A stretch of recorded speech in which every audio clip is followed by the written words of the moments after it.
Bom, eu vou tentar fazer aqui alguns recortes de aspectos que eu considero relevantes para esse diálogo, mas sempre entendendo que é uma modesta contribuição a este diálogo, portanto, na sequência a gente pode retomar algumas questões, algumas lacunas que eventualmente fiquem e ficarão, né?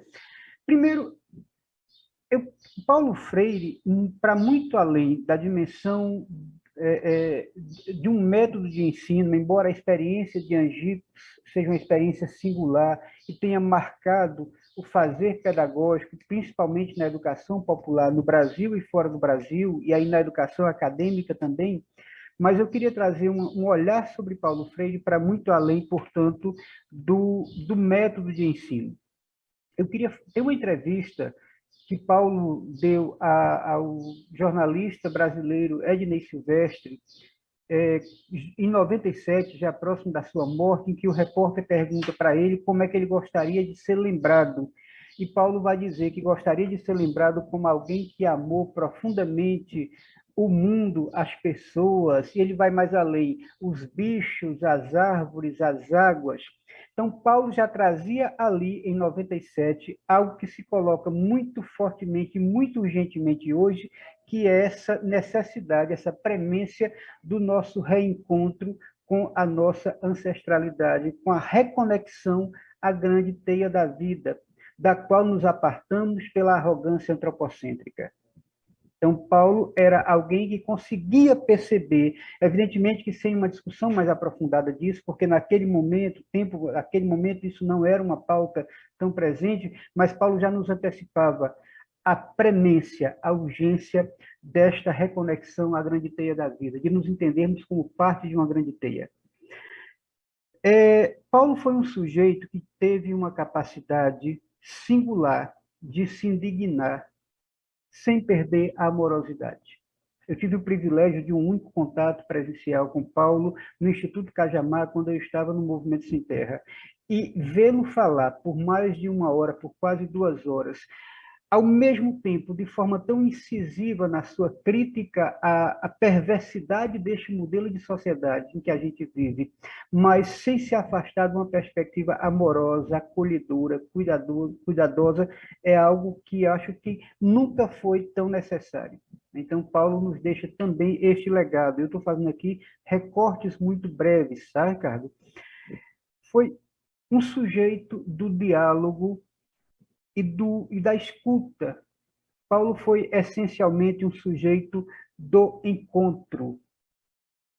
Eu vou repetir, Paulo foi essencialmente um sujeito do encontro.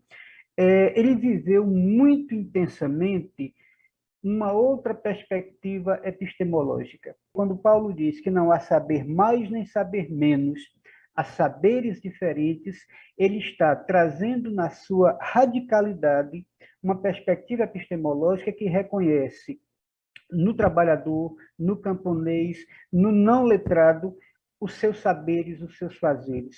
E mais que isso, a sua própria consciência de mundo, às vezes não despertada, às vezes adormecida, mas todos esses sujeitos com o qual Paulo interagiu, por exemplo, em Angicos, ele reconhecia nesses sujeitos, nesses atores e nessas atrizes, da experiência de Angicos, da alfabetização de 300 pessoas em 40 horas, isto só foi possível porque havia este encontro de saberes e de fazeres, e mais do que este encontro, este reconhecimento da importância desses saberes e fazeres, né? Então, eu estou querendo trazer aqui para a nossa conversa algo que para mim é muito intenso em Paulo Freire, que era esta perspectiva do encontro e da escuta.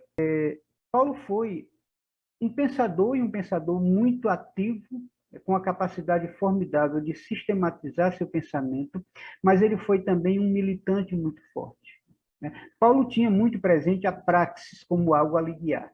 Ele era um sujeito do pensar e do fazer, e a partir desse fazer, retomar o seu pensar e ter isto em permanente evolução e ebulição. A outra coisa que eu queria chamar a atenção aqui é a experiência de Paulo Freire como gestor de educação em São Paulo, quando ele volta do exílio e assume como secretário de educação do município de São Paulo, no governo de Luiz Erundina, Paulo trouxe para a gente uma outra questão que eu considero muito importante. Nós, no Brasil, em particular, temos um modelo de educação que é fortemente focado no gerencialismo. No modelo tradicional, a gente dá muito mais ênfase à gestão, aos aspectos administrativos, à burocracia, do que à dimensão pedagógica. E Paulo nos mostrou, de forma muito pragmática, de forma muito concreta, que é possível fazer gestão da educação sem, evidentemente, deixar de cuidar dos aspectos administrativos, mas com um olhar muito especial, com uma centralidade na dimensão pedagógica. E este é um outro aspecto que eu acho fundamental deste legado de Paulo Freire, que eu queria trazer para esta nossa conversa de hoje, né? E já me encaminhando um pouco para algumas provocações finais, para que a gente possa ter, inclusive, mais tempo para ouvir os demais convidados e convidadas, e para que a gente possa ter mais tempo para o diálogo, queria fazer aqui uma conexão desse legado de Paulo Freire com estes tempos em que estamos vivendo, nesses tempos de sindemia, né? Algo que vai para muito além da dimensão da saúde, algo que tem a ver com olhar para este momento que nós estamos vivendo num contexto de exclusão social, num contexto de economia cada vez mais centralizada nas mãos de poucos, né? Então, nós estamos vivendo, especialmente no Brasil, mas não só, um cenário muito intenso de sindemia. Nós estamos vivendo no Brasil, mas também em várias outras partes do mundo, ameaças muito fortes à própria democracia, mesmo a democracia burguesa. E trazer Paulo Freire para esse cenário, para essa perspectiva, e entender como é que Paulo pode nos inspirar, inclusive a enfrentar este momento, me parece fundamental. Eu tenho dito isso, nós fomos educados a pensar que o contrário, o contraponto do amor é o ódio. Eu, particularmente, penso que o contrário, que o contraponto do amor é o medo, porque é o medo que nos faz odiar. E Paulo nos convida a esta perspectiva, volto a isso, né? A nos indignarmos, termos uma postura ativa de contraposição ao modelo que está posto, a esta exploração do homem pelo homem, a essa perversidade da destruição da vida, mas fazermos isso sem nos deixarmos tomar pelo ódio, fazermos isso pautados pela amorosidade, o que não é uma tarefa fácil. E aí, neste contexto, olhando para Paulo Freire, conversando com Paulo Freire, num contexto de sindemia, de crise climática, de emergência climática, de autoritarismo, de tudo que está posto, me parece que o grande convite que Paulo Freire nos traz é o convite para que nós possamos entender a urgência de uma pedagogia da interdependência e do cuidado. Uma pedagogia que seja capaz de reconhecer a urgência da nossa reconexão à grande teia da vida, para que a gente possa, nesta reconexão, nos entendermos novamente parte da grande teia da vida e, portanto, entendermos que quando a gente destrói a Mãe Terra, por exemplo, nós estamos destruindo a nós mesmos, enquanto espécie, mas estamos destruindo a vida, né? Algo em nome do qual a gente, inclusive, faz vários discursos, né? Mas também entender que é preciso que a gente tenha uma pedagogia, seja na escola formal, seja na associação de moradores, seja no movimento sindical, onde quer que seja uma pedagogia pautada pelo cuidado, pelo acolhimento, pela escuta, pelo diálogo, pelo reconhecimento do outro. Então, eu queria trazer esta dimensão de Paulo Freire para a nossa conversa, para a nossa prosa.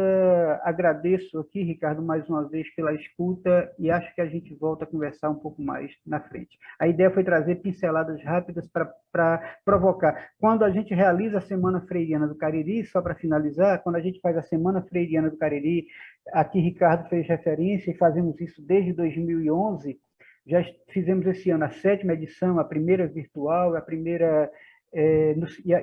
evidentemente, no centenário de Paulo Freire, a gente tem como referência o seguinte: uma vez me perguntaram, numa entrevista, daquela entrevista rápida ali, né, como a gente diz aqui nos sertões, de supetão, não sei como é que vocês vão traduzir isso, em italiano, Mas me perguntaram qual era o principal objetivo da Semana Freiriana, e me vem ali, de repente, a ideia de que o principal objetivo da gente é gerar desconforto de forma amorosa.